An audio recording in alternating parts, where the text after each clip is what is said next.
चलिए, आज एक बहुत ही प्राचीन और शक्तिशाली कहानी में उतरते हैं। ये कथा है माँ कामाक्षी की। एक ऐसी कहानी जिसकी पूरी शक्ति करुणा से भरी बस एक दृष्टि में छिपी हुई है। अच्छा, इस पूरी कहानी को समझने के लिए ना सबसे पहले इनके नाम को ही समझते हैं, क्योंकि सच कहूं तो पूरा सार इसी में है। कामाक्षी यानी काम और अक्षी, मतलब वो जिनकी आंखें, जिनकी सिर्फ एक नजर में हर शुभ इच्छा को पूरा करने की शक्ति है। तो कौन है माँ कामाक्षी? वो प्रेम और करुणा की देवी हैं। एक ऐसी दिव्य शक्ति जिनका जन्म ही एक बहुत ही शक्तिशाली, बहुत ही गहरी भावना से हुआ था। देखिए, कहानी की शुरुआत होती है एक ऐसे वक्त से जब दुनिया दुख और डर के अंधेरे में, आप कह सकते हैं, डूबी हुई थी। तब ब्रह्मांड की जो मूल ऊर्जा है, आदि शक्ति, उन्होंने एक बहुत गहरा संकल्प लिया और उसी संकल्प, उसी अथाह करुणा से माँ कामाक्षी का ये अद्भुत रूप प्रकट हुआ। लेकिन सवाल ये उठता है कि उनके आने की जरूरत ही क्यों पड़ी? उस समय दुनिया पर अत्याचार और निराशा का ऐसा क्या अंधेरा छाया हुआ था? चलिए देखते हैं। जरा सोचिए, एक ऐसी दुनिया की कल्पना कीजिए जहां राक्षस महिषासुर का आतंक फैला हुआ है। दक्षिण की भूमि पर उसका ऐसा राज था कि ऋषि तपस्या नहीं कर सकते थे, देवता छिपने पर मजबूर थे, और सबसे भयानक बात ये थी कि आम लोगों के दिलों से कामना और आशा जैसे शब्द ही मिटा दिए गए थे। लेकिन उसी घोर निराशा के बीच ऋषि अगस्त्य के शब्दों ने एक चिंगारी जलाई। उन्होंने कहा, संसार की इच्छाएं वो सिर्फ देवी की करुणा से ही फिर से जी सकती हैं। ये सिर्फ एक वाक्य नहीं था, ये वो उम्मीद थी जिसने हारे हुए देवताओं को एकजुट होकर प्रार्थना करने की शक्ति दी। और होता क्या है, जब इतनी सारी प्रार्थनाएं पूरी श्रद्धा से एक साथ उठती हैं, तब एक प्रकाश जरूर जन्म लेता है। एक ऐसा प्रकाश जो करुणा से जन्मा था। और हाँ, उनकी प्रार्थना सुनी गई। देवताओं की सामूहिक तपस्या ने उस अंधेरे को चीर दिया। दक्षिण भारत की धरती पर एक ऐसा अलौकिक, एक ऐसा दिव्य प्रकाश उतरा जिसे शायद शब्दों में बयां ही नहीं किया जा सकता। ये एक नए युग की शुरुआत का साफ संकेत था। उसी प्रकाश के बीच से एक दिव्य रूप प्रकट हुआ, कन्याकुमारी, यानी एक युवा अविवाहित कन्या का रूप। वो देखने में तो एक कुमारी थी, पर असल में वो त्रिदेवों की भी स्वामिनी थी। उनका तेज इतना शांत, इतना शक्तिशाली था कि उनके प्रकट होते ही हर तरह का डर जैसे हवा में ही घुल गया। और यहीं से कहानी का सबसे दिलचस्प मोड़ आता है।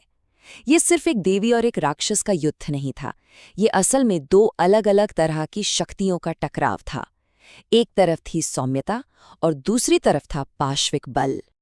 महिषासुर ने जब उनके सौम्य कुमारी रूप को देखा तो उसका अहंकार जाग उठा। उसने मजाक उड़ाते हुए सोचा, ये छोटी सी कुमारी मेरा क्या बिगाड़ लेगी। वो अपनी पाश्विक शक्ति के नशे में ये देख ही नहीं पाया कि वो असल में प्रकृति के सामने खड़ा है। लेकिन देवी का जवाब उनके शांत रूप जितना ही गहरा था। उन्होंने कहा, जो प्रकृति को कमजोर समझता है वो कभी प्रकृति की असली शक्ति को जान ही नहीं पाता। इस एक जवाब ने, आप समझिए, युद्ध की पूरी परिभाषा ही बदल दी।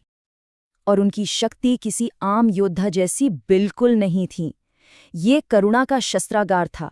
उनके हाथों में धर्म को नियंत्रित करने वाले पाश और अंकुश थे।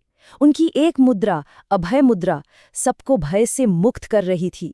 उनके पीछे स्वयं कामधेनु की करुणा का सागर था, और सामने उनके वाहन सिंह की गर्जना पूरे ब्रह्मांड को कंपा रही थी।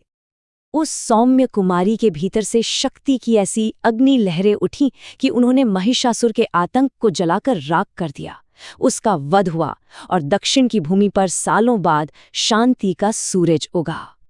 लेकिन रुकिए, कहानी यहाँ खत्म नहीं होती।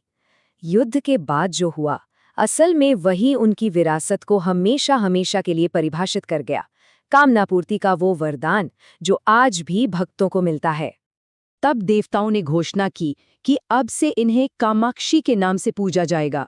वो सर्वोच्च शक्ति जिनकी एक ही दृष्टि भक्तों को विवाह, संतान, स्वास्थ्य, सुख, धन और आध्यात्मिक उन्नति तक का वरदान देगी। और उनकी इस शक्ति का मुख्य केंद्र है कांचीपुरम का प्रसिद्ध कामाक्षी अम्मन मंदिर। ये 3 प्रमुख शक्तिपीठों में से एक है। यहाँ माँ कमलासन पर शांत ध्यान की मुद्रा में बैठी हैं और ये एक अटूट विश्वास है कि यहाँ सच्चे दिल से मांगी गई हर कामना बिना किसी भी बाधा के पूरी होती है। तो फिर इस पूरी कथा का सार क्या है? इसका असली संदेश क्या है? ये कहानी हमें यही सिखाती है कि एक भक्त का रास्ता कभी अकेला नहीं होता। माँ की करुणामयी दृष्टि हमेशा उसके मार्ग की रक्षा करती है, चाहे रास्ता कितना भी मुश्किल क्यों ना हो। तो उनकी दृष्टि का असल मतलब क्या है? ये सिर्फ देखना नहीं है, ये एक दिव्य शक्ति है जो हमारी कामनाओं को सही दिशा भी देती है और साथ ही रास्ते की हर बाधा को भी दूर करती है। और यही हम वापस उनके नाम के अर्थ पर पहुंच जाते हैं। और हम आपको इसी एक गहरे सवाल के साथ छोड़े जाते हैं, क्या दुनिया की सबसे बड़ी शक्ति पार्श्विक बल है या फिर वो शांत करुणा जो हर कामना को पूरा कर सकती है?